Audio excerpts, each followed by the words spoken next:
Serat Menak Lare karya Raden Ngabei Yasadipura I, episode ke-19. Wong Agung tiba di Medayin. Di kota Raja Medayin, Sri Maharaja Prabu Nusirwan memerintahkan agar pasukan Medayin menyambut kedatangan ksatria Ambyah dari Mekah. Sang Raja berkenan menjemput sendiri kedatangan Wong Agung Jayengrono. Keperwiraan Ambyah setelah mengalahkan Wabru membuat Sri Maharaja terkesan. Pasukan Medayin telah berangkat menuju luar kota. Sang Raja duduk di atas gajah, satu pelana dengan panembahan betal jemur. Pasukan garis depan Medayin dipimpin Ksatria Bangit Raja Olat Marjaban, seorang keponakan Sang Raja. Di belakangnya menyambung pasukan Raja Dara yang bergelar Sri Tamtam Kuwari. Pasukan Raja Kalsab Prabu Krasbinadur menyambung di belakangnya. Lalu pasukan Raja Sargaji Prabu Bubarwan. Di belakangnya lagi menyambung Prabu Kiskani dari Bintulu, Prabu Bustami dari Ubinah, Raja Ursibah, Raja Basantari, Raja Drubangsit, Raja Raras Prabu Betari Samsi, Raja Tasik, Raja Bukitmah Prabu Basur Barang, Prabu Mudalipah dari Beldami, Raja Ngoban Prabu Karun, dan masih banyak lagi para raja yang ikut, panjang jika diceritakan satu persatu. Di belakang para raja berbaris pasukan para putra Raja Medayin, Pangeran Irman, Pangeran Urmus, dan Pangeran Semakun. Lalu di belakangnya sang raja naik kuda bersama panembahan betal jemur. Ki Patih Aryo Batak menyambung di belakang. Pasukan Patih Batak sepanjang 3 lak. 1 lak adalah ukuran seorang yang naik bukit lalu memandang pasukan yang berbaris sampai tak kelihatan jelas. Itulah 1 lak. Pasukan Patih Batak berbaris sepanjang 3 lak. Pasukan Medayin sudah sampai di gerbang kota. Pasukan garis depan pimpinan Olat Marjaban sudah bertemu dengan pasukan dari pusar bumi Mekah. Raja Olat Marjaban lalu memberitahu sang raja. Sang raja berkata, "Hei pasukan di depan, kalian menyingkirlah ke kiri dan ke kanan, agar pasukan Mekah dapat maju sampai depanku." Pasukan Medayin lalu menyibak dan berbaris di kiri kanan jalan, memberi ruang agar pasukan Mekah dapat maju sampai hadapan sang raja. Aryo Maktal memimpin pasukannya maju. Prajurit darat sejumlah 10.000 berbaris di depan. Di belakangnya prajurit tombak sejumlah 20.000. Lalu pasukan panah sejumlah 6.000 dengan baju zirah.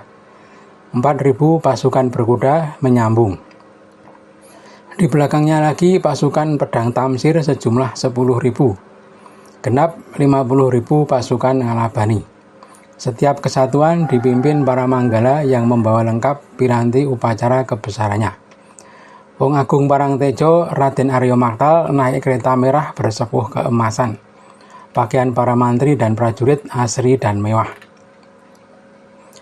Dari atas gajah, Prabu Nusirwan menyaksikan gerak maju pasukan Ngalabani. Takjub sang raja melihat pasukan yang tampak cakap dan bersemangat.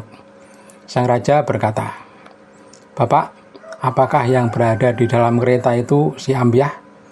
Tampak dia gagah dan berwibawa." Panembahan betal jemur tersenyum dan berkata, "Bukan Paduka, itu Raden Aryo Maktal yang baru saja menghadap Paduka. Kemarin dia hanya membawa 1.000 pasukan berkuda. Sekarang dia memimpin 50.000 prajurit Ngalabani yang semuanya pemberani." Sang raja tertawa. "Oh, aku sampai tak mengenalinya. Sungguh dia pantas dan setara dengan para raja." Raden Aryo Maktal melihat Prabu Nusirwan masih duduk di atas gajah, lalu turun dari kereta dan mengaturkan sembah. Raden Aryo Maktal lalu menepi bersama pasukannya. Pasukan di belakangnya lalu maju. Tampak bendera warna-warni berkibar-kibar. 4 gajah memuat orang berpakaian raja yang duduk di atas pelana. Prabu Nusirwan berkata, "Bapak, siapa mereka itu?" Panembahan betal jemur menjawab, "Mereka adik-adik Raja Koharib Prabu Umarmati.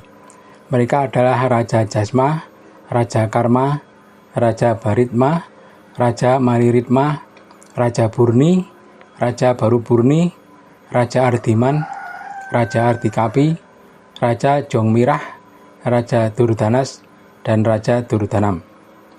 Para raja yang naik 4 gajah lalu turun dan memberi hormat kepada sang raja, lalu menyisih ke pinggir.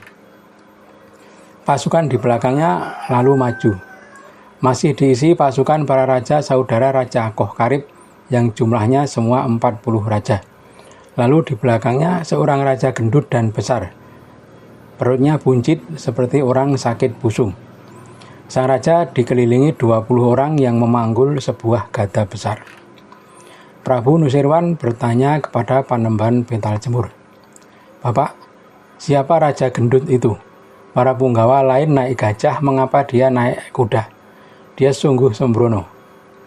Panembahan berkata, "Dialah Prabu Umarmati Raja Kohkarib. Dia ditunjuk sebagai wadana yang membawai para raja. Bagaimana polanya, dia dibiarkan saja dengan gayanya sendiri." Prabu Umarmati hanya diam saja dan tetap di atas kuda. Sang adik Raja Jasma kemudian mempersilahkan turun dan menghormat kepada Prabu Nusirwan. Tapi Prabu Umarmati bergeming. Berkata Prabu Umarmati, "Mengapa aku menghormat?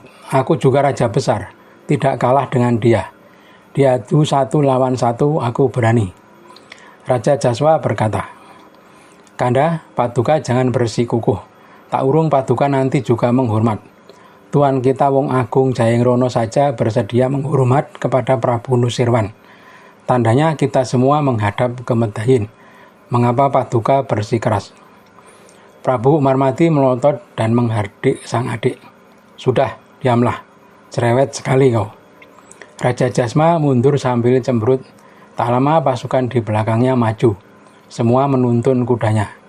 Di depan seseorang memimpin dengan berjalan kaki sambil berjingkrak-jingkrak. Dialah Umarmoyo. Prabu Nusirwan bertanya kepada Panembahan Betal Jemur, "Bapak, ada panglima banyak gaya dan jenaka. Itu siapa?" Panembahan menjawab, "Dia Umarmoyo, putra Patih Mekah. Dia menjadi adipati di Tasikwojo. Meski jenaka, dia juga prajurit tangguh. Kakinya kuat, mampu melompat 4 depa. Itulah mengapa dia tidak pernah memakai kuda, karena larinya lebih cepat dari kuda. Para prajuritnya semua segan naik kuda, karena tuan mereka hanya berjalan kaki." Umarmoyo memberi tanda hormat kepada Prabu Nusirwan. Setelah mengaturkan sembah, Umarmoyo berbalik badan. Tampak olehnya Prabu Umarmati masih duduk di atas kuda. Umarmoyo berseru, "Hei, turun. Engkau berada di hadapan Prabu Medayin. Mengapa masih enak-enak nongkrong di atas kuda? Kau kira dirimu sepadan dengan sang raja? Ayo turun. Kalau tidak turun, aku lempar kau dengan batu." Umarmoyo memungut batu. Seketika Prabu Umarmati merosot dari kudanya dan menyembah sang raja. Prabu Nusirwan berbisik kepada Betal Jemur, "Mengapa dia menurut kepada Umarmoyo?" Panembahan berkata, "Segala sesuatu ada pawangnya. Dia takut dilempar batu." Prabu Nusirwan tertawa. Satu demi satu pasukan maju. Kali ini serombongan orang cebol muncul. Mereka berjalan mengiringi Raden Yusupati, putra Kebar yang menjadi tawanan. Mereka menggotong sebuah singgasana emas yang bersinar. Panembahan berkata, "Inilah Raden Yusupati, tawanan dari Kebar yang sekarang ditugaskan mengurus kuda putra Paduka Raden Ambyah." Sang raja berkata, "Mereka membawa singgasana siapa?" Panembahan berkata, "Itu singgasana Paduka yang dulu direbut pasukan Kebar. Setelah Raden Uksam dari Kebar dikalahkan Ambyah, singgasana berhasil direbut. Sekarang dikembalikan ke Medayin." Sang raja sangat bersukacita. Lalu tiba sepasukan besar dari Ngabesah. Mereka dipimpin Patih Bahri Junum. Karena tuan mereka Raden Tohkaran ditugaskan membawa payung Agung Tunggul Naga. Sang raja berkata, "Bapak, suara apa bergemuruh di angkasa itu?" Panembahan berkata, "Itu suara payung Tunggul Naga, payung kebesaran putra Paduka Raden Ambyah." Tak lama kemudian datang sepasukan yang mengiringi seorang kesatria tampan yang berpayung indah. Setelah berada di depan sang raja, pemuda tadi turun dan memanggul singgasana sang raja. Singgasana kemudian diletakkan di depan sang raja. Sang pemuda kemudian memberi hormat. Sang raja berkata, "Bapak, kesatria muda ini siapa?" Panembahan Pital Jemur berkata, "Inilah putra paduka Raden Ambyah, alias Siklono Jayengrono." Sang raja bergegas turun dari gajah dan menyambut Raden Ambyah. Raden Ambyah mendekat dan memeluk kaki sang raja. Prabu Nusirwan lalu mencium ubun-ubun Raden Ambyah. Sang raja lalu menempatkan Raden Ambyah bersama ketiga putra sang raja. Tampak sangat belas kasih Prabu Nusirwan kepada Raden Ambyah, Wong Agung Jayengrono. Sang raja berkata, "Ambyah, naikilah kudamu." Ambyah menyatakan siap. Kalisahak sudah dinaiki. Sang raja dan para punggawa berangkat menuju istana. Sepanjang jalan sang raja selalu melirik kuda Kalisahak. Sang raja bertanya, "Bapak Pital Jemur, kuda yang dipakai si Ambyah itu kuda apa? Mengapa tampak seperti kuda jin?" Panembahan berkata, "Itu kuda Kalisahak namanya, kuda wasiat dari Nabi Iska. Memang sudah lama seperti siluman. Dahulu berada di tengah hutan dan tak seorang pun bisa mengambilnya. Lalu putra paduka Ambyah berhasil membawanya."